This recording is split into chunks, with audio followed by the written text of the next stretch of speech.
Welcome back to the DJ Sessions presents the Virtual Sessions, where we feature the best DJs, producers, and industry professionals from around the world. I'm your host, Darren, and right now I'm sitting in the virtual studios in Seattle, Washington, and on the other end, on that side of the camera, or the other side of the world, coming in from Berlin, Germany, because, you know, there are a few of them I found out, we got Heiko Laux. I hope I got that right. Yeah, you got it. All right, Nice to have you. Heiko, thank you so much for coming on the DJ Sessions today. You know, you're based over in Berlin. You've been in this game for just a little bit of time now, correct? If I was doing my research right, you started your label in 1994. Were you DJing before that? Or was this something you were DJing before that? Tell us a little bit about your the startup of your passion, coming from 5 kids and being the youngest of 5 kids. Did you come from a musically inclined family and then fall into DJing as part of that? Or was this something all the older brothers, the siblings were like, we did our own thing and you chose to do that? My older siblings, of course. Yeah. They had jobs first. They had the money. They would start buying records. And I was like, oh, what is that? What is this sound? So I kept on borrowing some of my siblings. My older brother then already went to DJ and took me along, like regionally, smaller clubs. There was like him playing for 2 hours and someone else did then a foxtrot round so people could dance foxtrot like in the 80s. Yeah.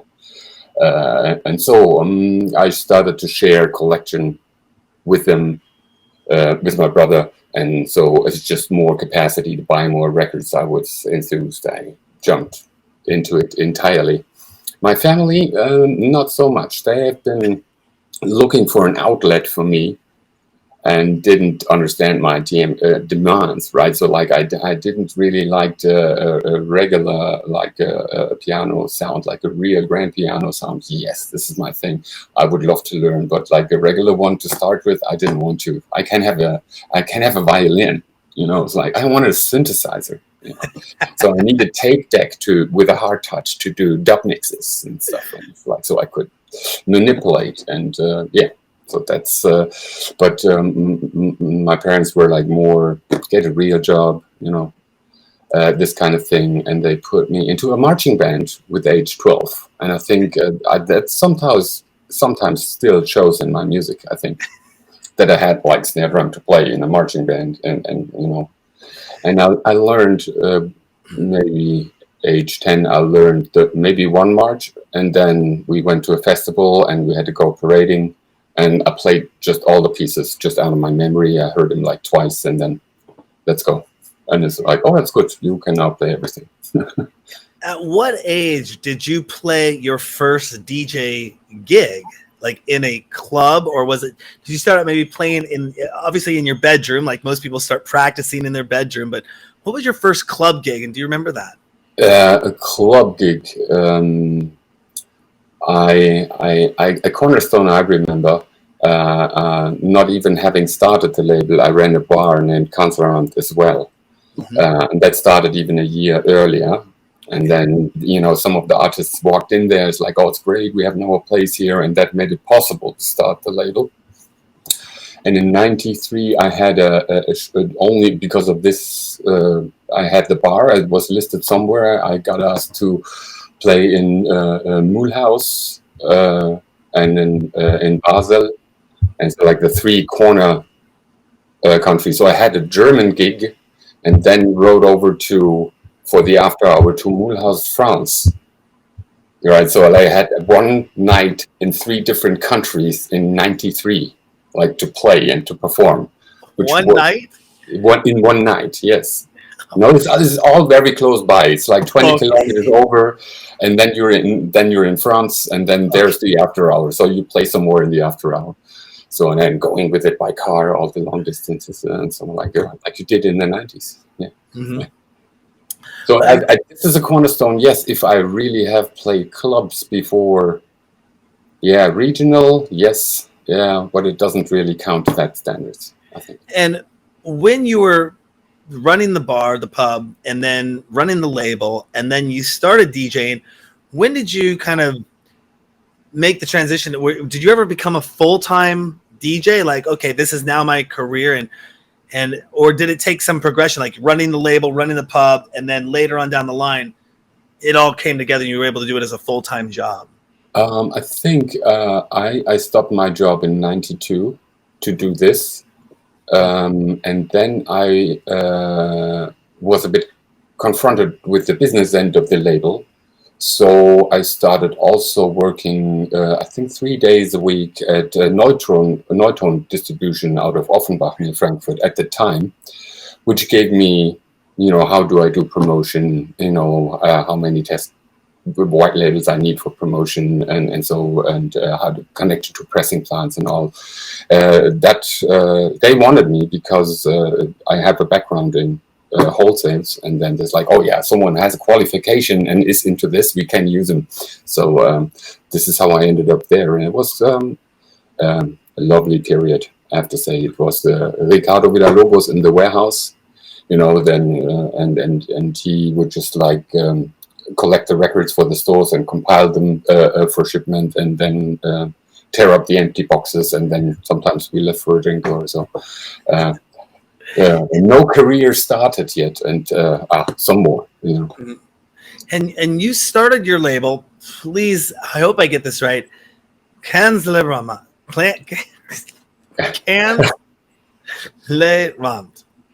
Kanzleramt, like Kanzleramt. Kanzleramt. Yeah. And you started that in 1994. Was that done because you wanted to produce music, or you were looking for other artists to work with and produce their music? No, I was already producing that music like a long time. So I got my first little moped and drove some villages over to get me a synthesizer. So as soon as I made some own money, I bought the gear. And actually, some friends of my brother, they kind of heard when they were visiting what I was doing. And they kept asking me, come on, do me a tape. This is cool stuff. I want a tape. So, and it's like, oh, no, I don't really want it. I give you 10 marks. Okay, 10 marks. Okay, I'll come back next week. I'll have your tape. And so slowly, more demand. I raised the prices a little bit. I bought me a double tape deck so I could copy that. So then I had every other week people coming over. It's like, oh, I want the new tape. And so, and I used all the money to, buy new records to get in these B-side mixes and all of that. And that was really fun because I was always kind of made doing it, as an example in that counts for other structures as well. And was that something? Did that ever lead into getting you radio play? Did any of those tapes ever get in the hands of any local radio stations? Because I mean, obviously the internet. I didn't think that far at the time. I didn't think that far. I just wanted the money to buy more records. That's all. Yeah, that's all there is. The internet. Yeah, go ahead. The obsessiveness. I was very obsessed with it, and I only had the one turntable who could actually pitch. And then plus minus 6%, and the other one couldn't. So I had a permanent groove in the nail of my little finger, because I had to slow the record down in order to make a mix, which is to regular decks. This is extremely difficult, but that's what I had. Yeah. So I learned the hard way, and I had to start over many times. 45-minute side of a tape. And then the last one is kind of the damn drive kind of it wobbled. I didn't want this away, so I had to memorize up front and then do the same thing again. That seems like a lot of work, but that goes right into my next question. How much of a perfectionist are you? Oh, I'm a bad one. It's like I'm I can. If you let me work on it, I'm probably die of hunger, before I get it ready. So I think I kind of, over the time, I kind of gave up to get it really perfect, and switched over to kind of be in the moment. And I had to learn really that the best moments in the club are when you did a mistake, or you felt like you're doing a mistake, and you want to pull yourself out of it again. So the next 15, 20 minutes are really the ones shining. Where I do my best, oh yeah, you weren't really awake for that one, and then this kind of as a method of working out of that bump. Yeah.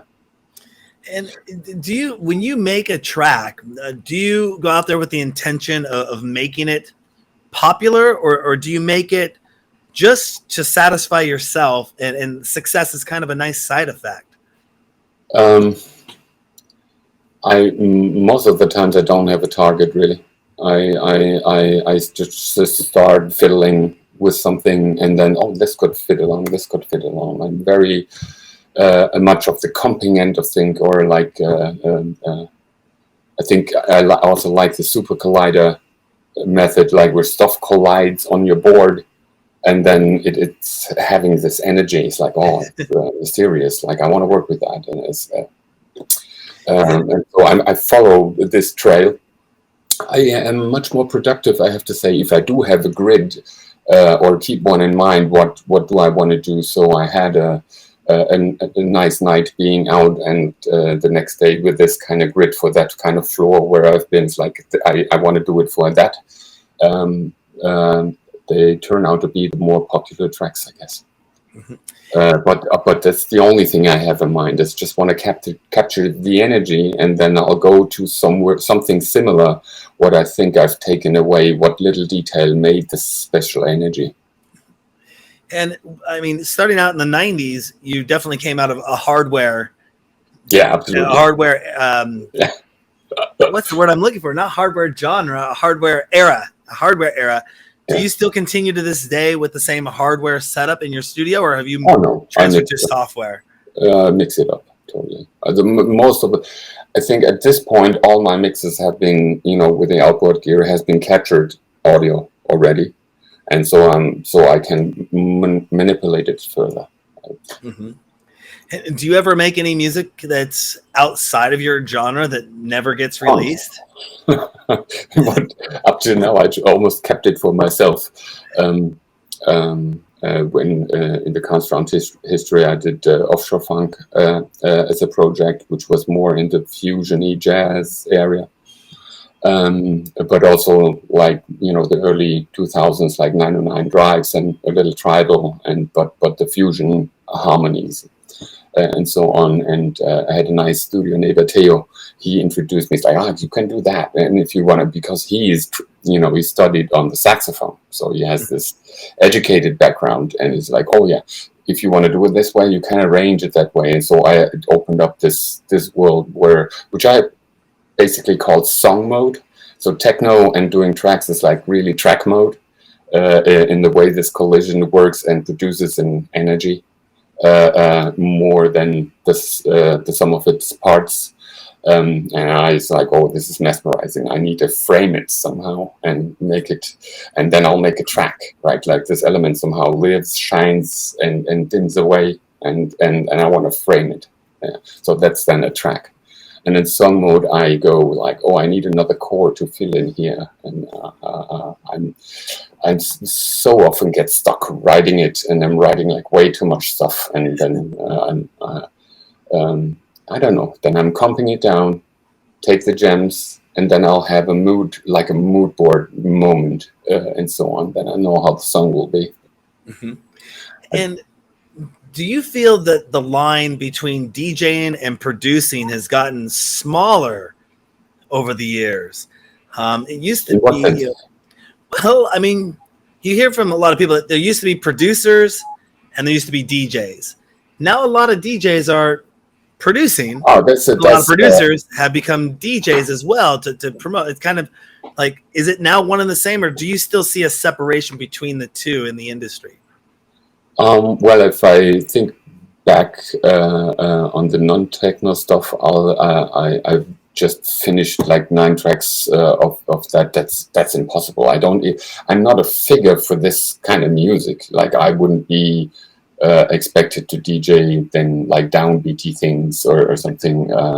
Or I don't know, I was just drifting away with music, that's all. And I just recorded all of this, and I'm thinking, Kanzleramt, it's not even a label to put that on. I'm going to confuse people.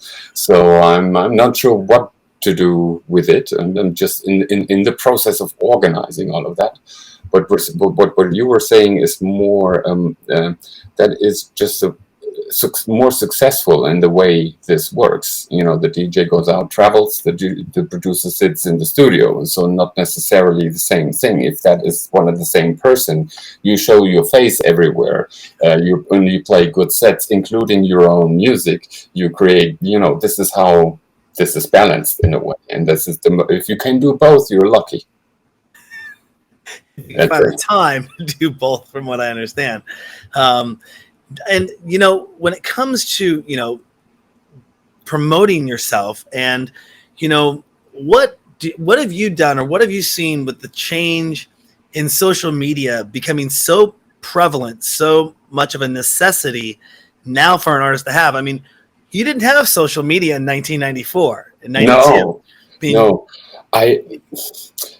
A part of me, if I got into the business this way, I went to a party, I performed, people have heard this, it's like, I've got to get this dude, you know, on my party, you know, and so like, and then people came and checked it out, so this is how my business was growing. It was entirely based on performance, and I never signed up to be on social media to get this somehow forward.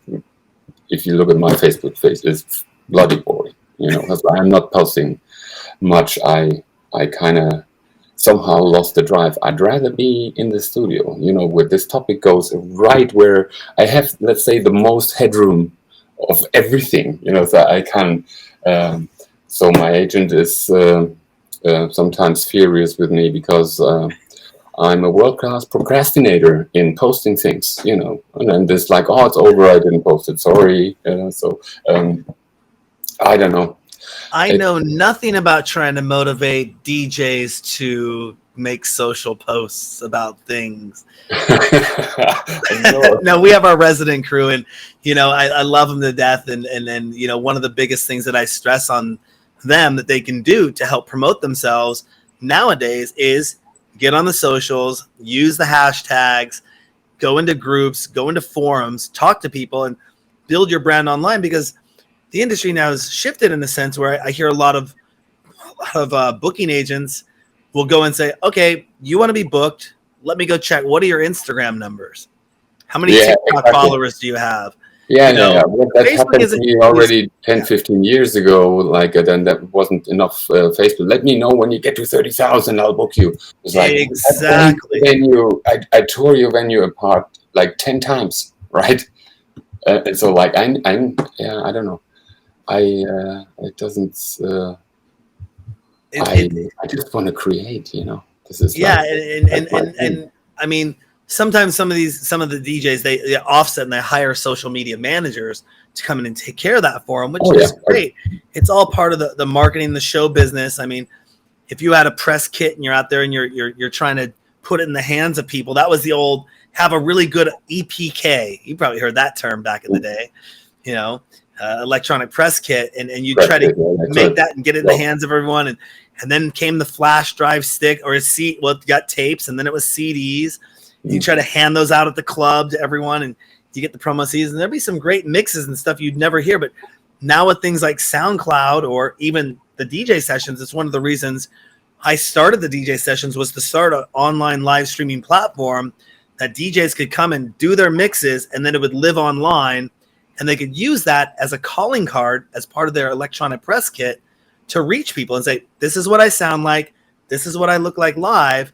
And of course, later on in life, things like SoundCloud and these services came out, Spotify. And, you know, what is your take on the dominance that Beatport has on the DJ scene for music right now? I don't know if I have a take. Is there anything evil happened or so? I mean, DJs, they'll gotta have to buy the files if they want to show up with a USB stick, and the club's file gotta be on there. You don't want to risk like streaming it from somewhere while you're playing it, you know. So you gotta own the file. So it's a platform where DJs get their files. Did they do anything like Spotify style and supported an AI for 100 million? Or the services are coming out, from what I understand, is that you're going to be able to access your library from the cloud and have access to Beatport or buy a song right there on the fly while you're playing a set. If there's good you internet. already see this guy doesn't give a shit. Yeah. No, I mean, we talked about where this is coming from, right? There is my record case, which actually traveled with me. It has actual travel stickers, and they fit 80 records in there. And then sometimes you have to play some B-sides if the next DJ doesn't show up, if you run long for some reason. And I learned that this limitation is creation. Right, so I'm running out of time. I need to put the DJs in the area. I'm being put on the spot, and those have been particularly really good nights. If if I've been put on the spot and I had to do, okay, I didn't want to, I left away some warm up houseier records, and now I have to kind of play this on 138 and just make this work. And it's like, let's hope that there's a hard B-side, or there was music. I thought, you can't do this. I didn't dare to put this music on. And because I was running out of material, I had to put it on. And that was the arms up moment of the whole night, So this limited crate and your limited USB stick, if you bring it to the club, to have all the music, you're a jukebox, right? So like, who comes up to you and says like, oh, I've made this practice already on Beatport, buy and play it. It's like, what kind of conversation is this going? I can totally understand it from that standpoint. I mean, watching electronic music go from underground to popular music over the last 30 years, the whole debate is what you just said. I mean, you take a crate of 80 records with you, and that's your ammo for the night. Exactly. And if you're out on the road, what happens if you're on tour? Do you bring multiple? Obviously, old school, you bring 4 or 5 cases with you if you have to play 4 or 5 different events, or are you just going with that whole 80 records for 3 or 4 or 5 events down the road? Well, the D80 records, and sometimes if you had to go longer or to play something particular, you would take an extra bag. Yeah. But that was pretty much it. That's your limitation, and you go with it. I think I like the fact that you said you have to get creative with it. You have to make something, and it to me, I see that as the original art form, and I can understand the debate between the vinyl and the sync button or CDJ. This is part of it. USB stick, laptop generations. It's like, are you really running out of music, or you never run out of music? You have a loop button. You can loop and go to the bathroom. In 13 years of doing this show, the DJ sessions, I've never learned how to DJ, and people mistake me for a DJ all the time. And I am a DJ, kind of. I only play one during live streams. Okay. But I'm not really a DJ, and I just can see how much work obviously would go in from even just using the tools of today.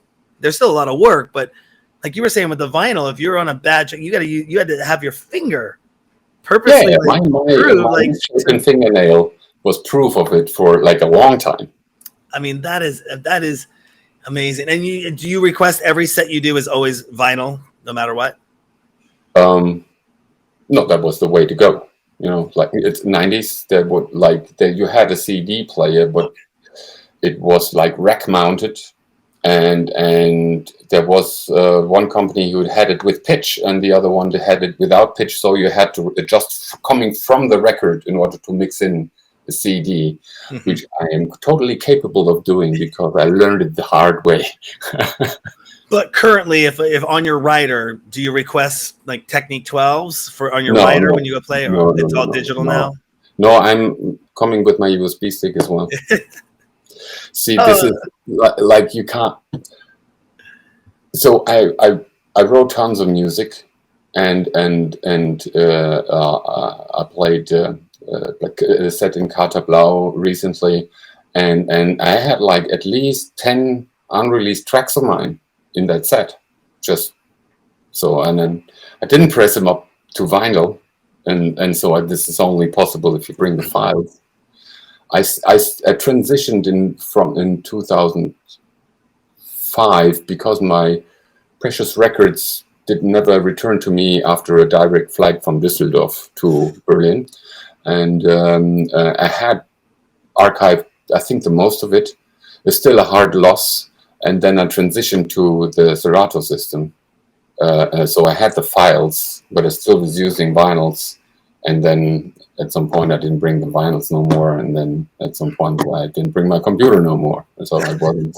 So at the end, it's about the music. It's not really about the medium. I know I'm pissing off vinyl lovers, especially for, you had these B-sides you could use and this collecting and having, but as a medium, it's not, a lot of love goes into this to make it work and to make it sound good, and it has its own warm charm and everything. As I did the track in the studio, it was digitally captured, and it would go into vinyl production with that master. And some mastering guy would try to adjust everything what pops out on the acetate. Or the snare drum, we have to take it way down, because if you cut it, it will pop out again. And so like all this extra care goes into this music. And so then this is a process, and then it gets copied around before you have the stamper and finally start pressing records. And that's that. That's also a limitation, not having a loop button, and the track you want to play is only 3 minutes long, right? And then at the end there is an actual beat to mix. It's just a sequence left, so you have to come up with something like really quick, and there is no manipulating it. You're playing all the records a little bit too fast, so the 3 minutes on the label were actually just 2 minutes and 30.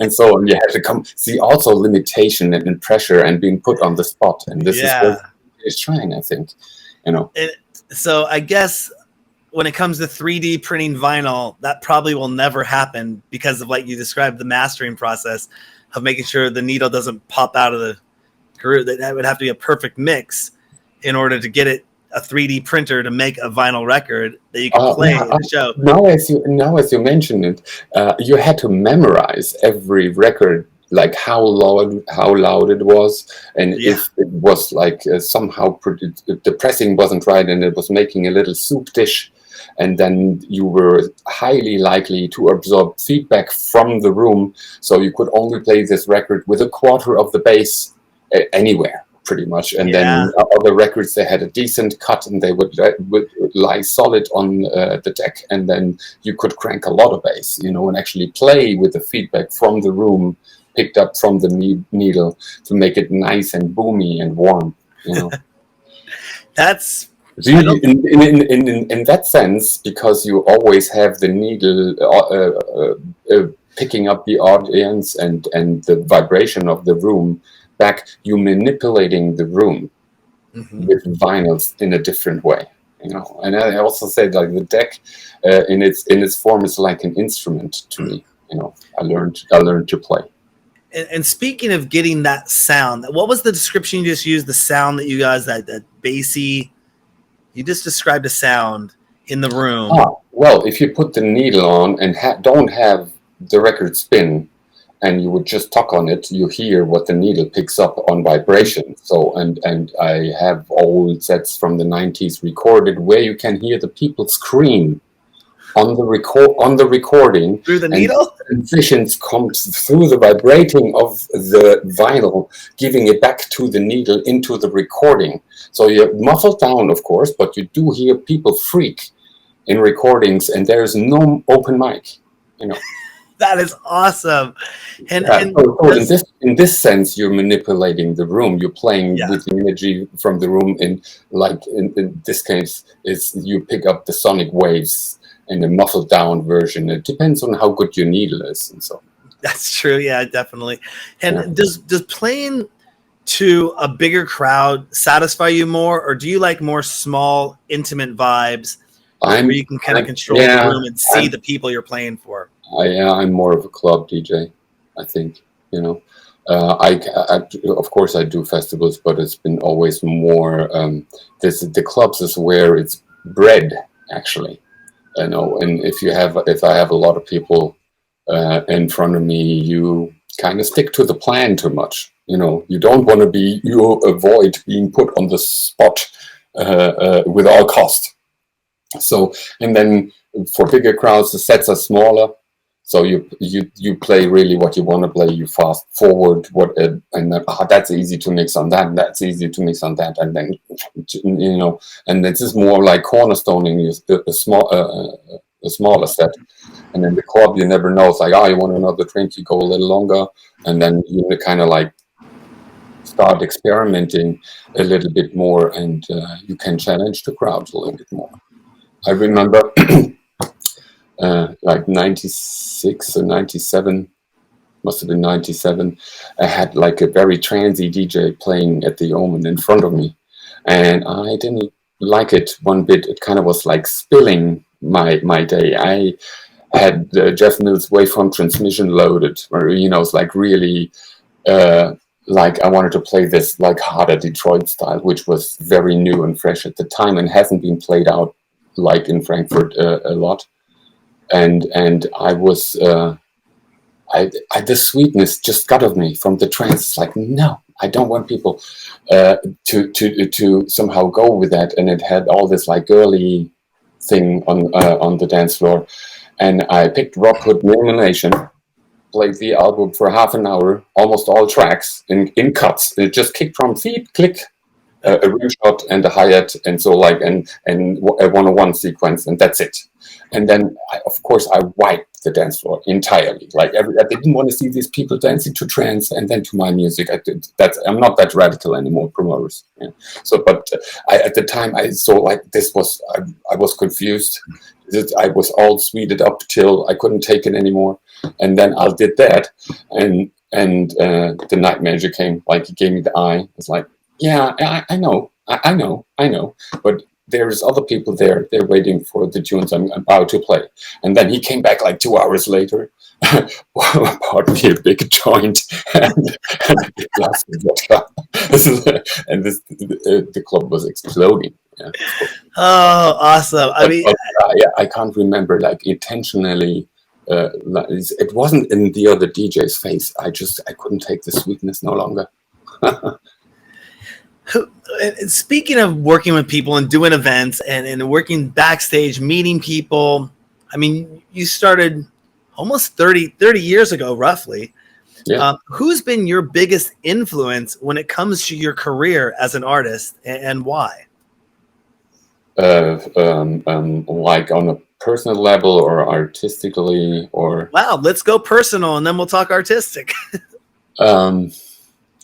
Yeah, I think my older brother, first accessing all of this, and he flew to London and brought back like Acid House in 89, right, or something like that. When these records were pressed, and I'm going like, oh, I get to listen to those. Like I felt like I'll be in the future for a little while, but I could pick out things I liked, I didn't like, and then both synthesize them to reproduce these moments for me in a way. And with that is a very significant jump start to compare to what people my age had at the time, right? So like I got this special insight. I think without this jump start, and that he was also Djing, even if it was just a regional club, and it's like still showing it's possible. And I made my little track, and I wanted to sound like House Sound of Chicago on Farley, Jack Master Funk, and Jesse Saunders, Love Can Turn Around, and there's the slamming 909 in it, and it's like, oh, how do I do the sound? So I tried to approach this a little bit, and then I made a track on tape with like a Detroit kind of bass line like that, and it was a Casio sound, so it had RZ1 sounds, and then my brother played it in the club, like he mixed it in, and then my track all of a sudden, I'm 15, yeah, so my track plays in the club, and like I was like, oh my god, no one's running away. This is not bad. This is not bad. And so people don't really lie to me when they say like, oh, you should do this. This is good. So that there I had the proof, 14 or 15 years old, that this works in clubs and people keep on dancing. They're not running away. You're not terrible. You can do this. Yeah. So that is, very important personal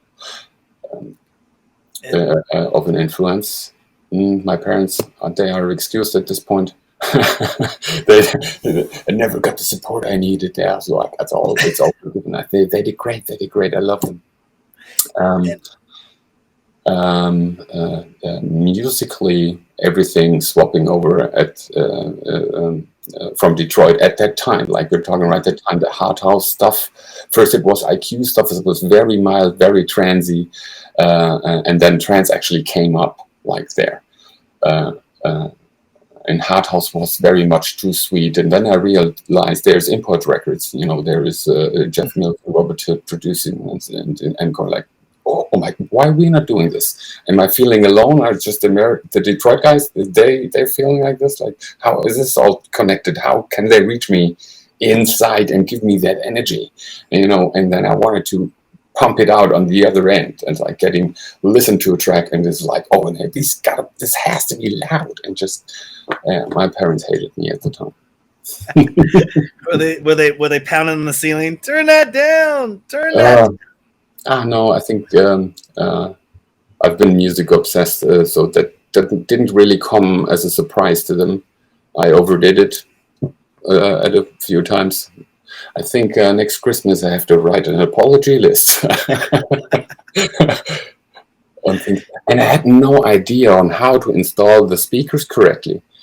So I had a very acoustically speakers, Boses, and I put them like right against the wall because there was no space. I needed time to mix, and the speakers were up in the corner. And I, on my spot where I wanted to mix, I didn't hear anything, so I had to crank it all the way. The sound was cornering in all corners of the room, just not where I'm sitting. So I got no idea. I shook the house, and I thought, like, why is this not going louder, right? So like instead of like positioning the speakers away from and so on, like everything I know now. But yeah, the autodidact way of going things can be hard for parents. And when you're not entertaining others, what do you do to entertain yourself? What do you do in your spare time for fun, other than producing music or listening to music or DJing music or running a label? I have 2 doggies here. Okay. Oh, they're actually wondering why they're not up here. I have to absorb a lot of material in order to do music. Somehow I want to know what's going on in the world and make a good description of it and where it could go, and so on. And therefore I have to go check out how it really is. So series, documentaries a lot, and then I'll pause it and go and work on a track. So I'm like a 1 hour documentary, 1.5 hour documentary, I can watch all day, you know, because just some person describes something about music and it's like, oh, that is totally true. Oh, that really nailed it for me. Just like write that phrase. And so, and it's kind of like opening up that personal space for you, again, by you're not alone kind of feeling, right? So someone describes it, what you have felt all your life, and uses words, and you never got to phrase it out. That's confirmation. It's worth gold to me. Do you have a top podcast or series that you watch or listen to right now? No, can't. Nothing comes to mind. No. Because you know, what is one of the shows that you would say you watched, the last show you watched where you had that moment that you felt, that's right, they said the right thing? Oh my God! Now you're. It was a music a music documentary, and Questlove was in it, but also Bruce Springsteen. And then Bruce Springsteen had this like painful moment sitting in the band with the band in the studio for days and trying to come up with an idea. Then like the final song to write, and then it's all quite silent, and everybody tries. No, it's not that. It's not about that. And he so describes how this, when all of a sudden this linked together and became a moment of truth in a way, like it was the tiniest thing where it polarized on. And a thing like, yeah, it can be the tiniest thing where it comes from. Really. Like, it's just, you have to follow that. And then him describing sitting there and just waiting for this moment to pass, like this moment to come where everything polarizes on. I can't rephrase. Yeah.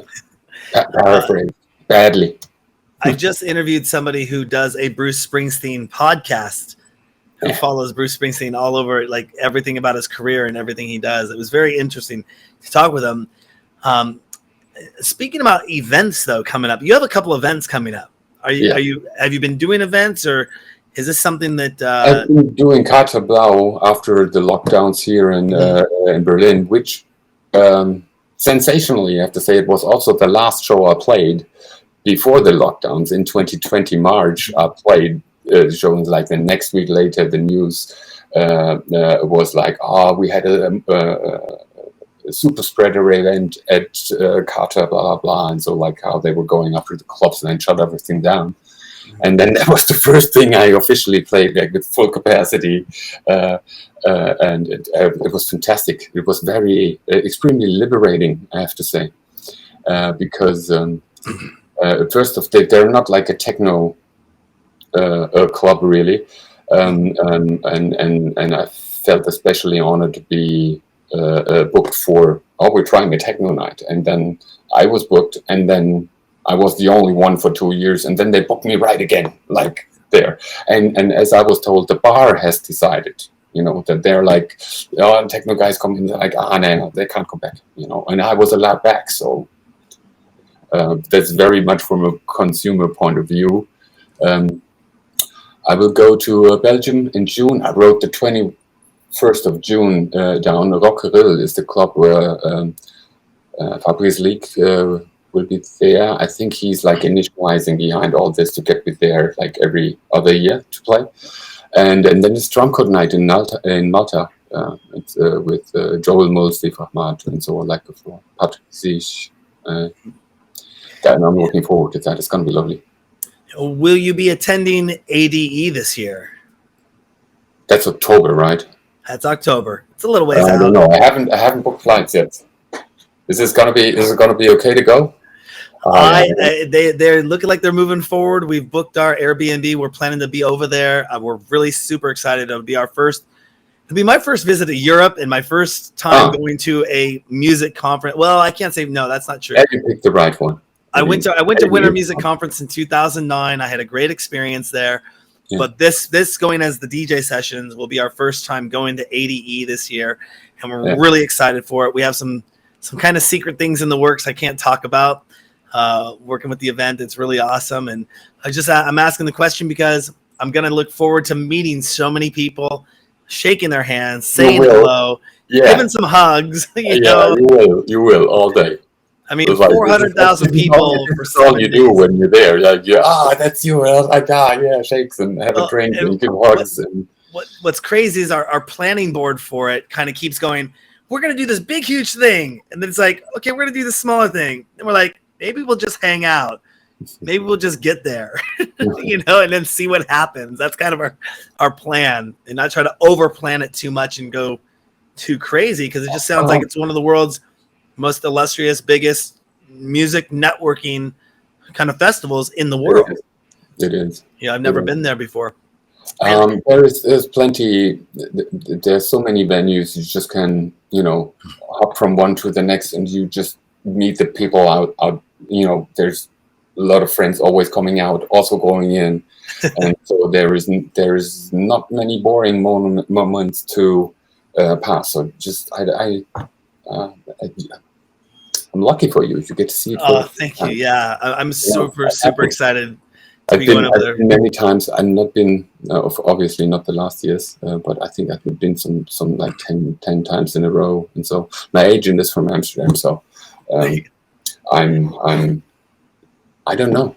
I know I'm very much like I don't really. I focus on the music, and then if I'm sinking into that, I'm not really so left and right. Right? It's like what are the others doing? It's like I so love what I'm doing that I'm like drowning, and then that's the spot I'm at. I'm like I'd probably say hundreds of pieces puzzle together. Could this be an album? Is this the album, or should change tracks around? And then how do I finish it? Then I have to work on them all again to make it the framework for the album. And so and then this is a very thrilling. Oh yeah, I forgot I did that. That fits with this. That could be a single, So, but then maybe I also use that sound from that for that, and it has more of a concept thing. So I do. I don't know. This is the work of a perfectionist, and one of them, 12 inches, is going to be for sure called Procrastinator. Procrastinator. Because I'm a procrastinator. Out of it, releasing it, it's going to come out when I say it's ready. And so I'm like, awesome. My agent is killing me. One thing in DJ producing land, technology kind of moves fast. I mean, 30 years seems like a long time span, but everything that's happened from 1994 to 2022, things are moving so fast. I mean, we got the internet now, we got computers, it's not an analog world anymore. But the biggest thing that I ask everyone, and looking to kind of future-proof or move forward, looking forward to, have you looked at doing anything with virtual reality? We're not talking NFTs, no. That's usually my follow-up question when I ask. Yeah, I did a little homework on that, and then I don't know. Maybe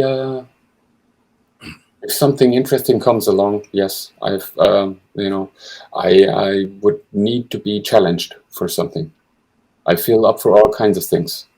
But on the spot, I wouldn't have an idea right now. Like for the use, it's like so a writer writes this page and gets you to tears with it, right? So his medium is a sheet of paper and a pen, and then my main medium is like stereo audio, my ears, right? So, and this is where I try to catch the emotion and I feel like everything else springs of that pretty much. Yeah, maybe. Mm-hmm. So it has to be coming from this point of view, and then it could be anything.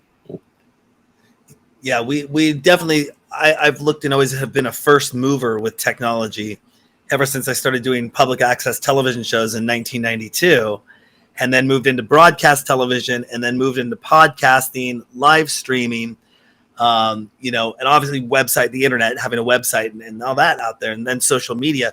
But we're really seeing VR as kind of this new frontier that you can go in and rebrand yourself in a different way again, and seeing if artists are gravitating towards that and going to start playing VR nightclubs. It'll never replace. It's like vinyl will never replace a USB drive. A VR nightclub will never replace a real nightclub or festival. But the experience that people are going to be able to have is going to be very unique, and you can tailor it. And we kind of see VR as being the new website. Web 3.0, like I was going to go into NFTs. I usually talk about NFTs right after that, which I'm very not versed in at all. We're exploring it as well and looking into NFTs. But Web 3 and the possibilities of what that's going to do, they still say Web 3 is a little ways out, but it's here and it's starting, and kind of they're usually the early adapters understand the technology before the late adapters. I mean, that's just how I think this realm is like it's different experiences. Mm-hmm. Right, so like in the club, you be with actual people and the vibe of the room and that. And I just thought while you were explaining a little bit that I virtually would like to go, and it's like I want to see this DJ, right? Like I really want to see or want an update or something. But in reality, I had something else going. I'm a little drunk. I'm not getting my hands up, right? So to actually go and see him. And then I think this, in the terms, like I always like a good DJ, and also to look. Maybe there is something to learn too. I'll get inspired. Yeah, and that would be that more. You're not in the club. You maybe have your headphones on and see or hear even more precise what he is doing. You can hear probably if you attach to the mixer somehow without the room. Then you would hear every touch on the mixer. Excuse me.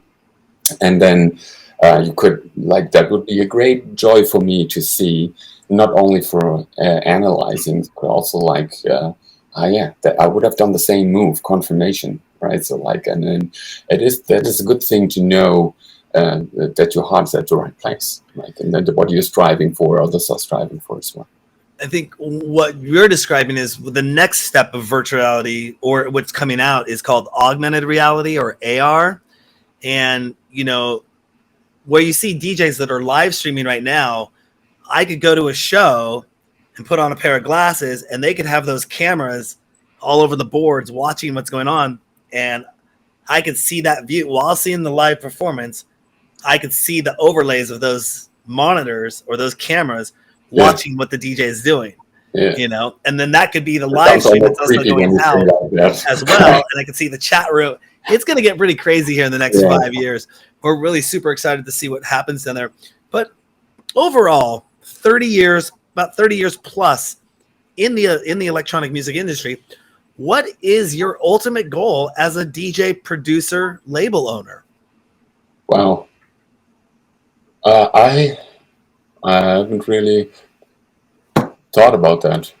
Maybe I don't see.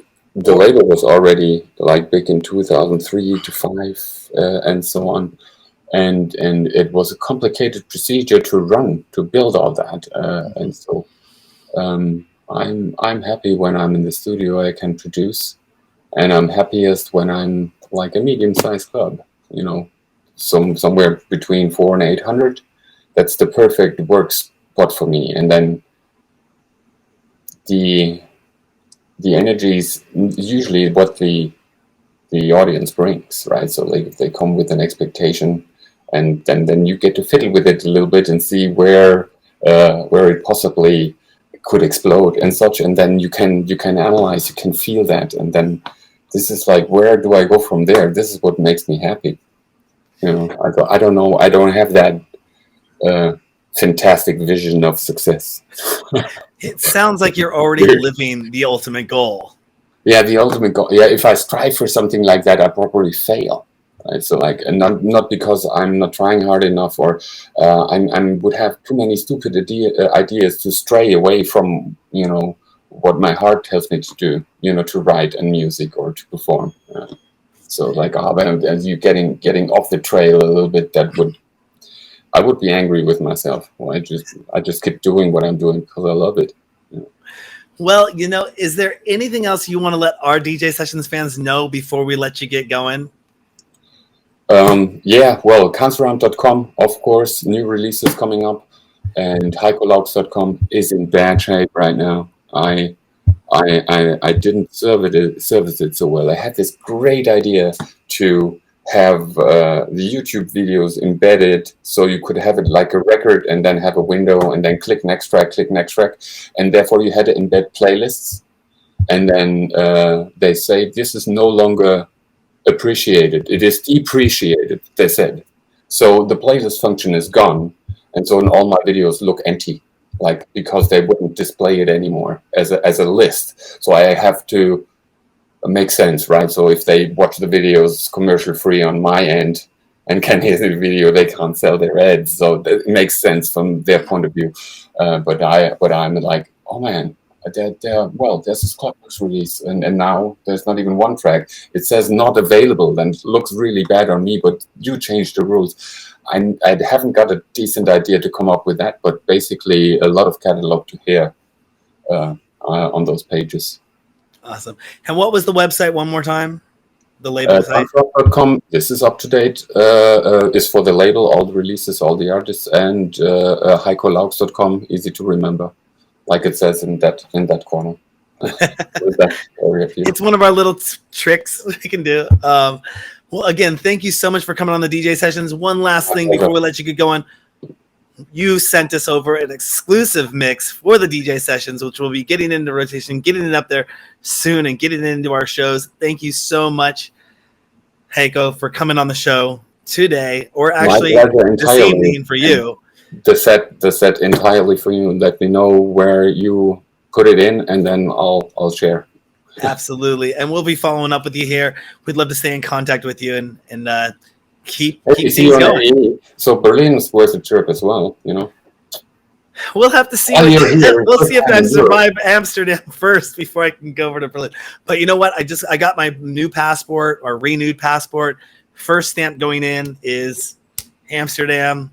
Maybe I don't think I have a layover. We haven't even booked flights yet, but we'll see. Maybe there is a extended trip over to Europe. I think that would be really awesome. I'd love to see you and hang out with you for a day or two. Yeah, cool. All right, I go.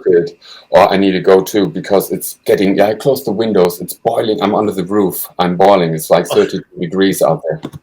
I have my air conditioning unit on. So. Oh yeah, the air conditioners. We open the windows at night, right? Awesome. Well, thank you so much for coming on the DJ sessions. We'll be talking to you soon. Yeah, see you soon. Talk soon.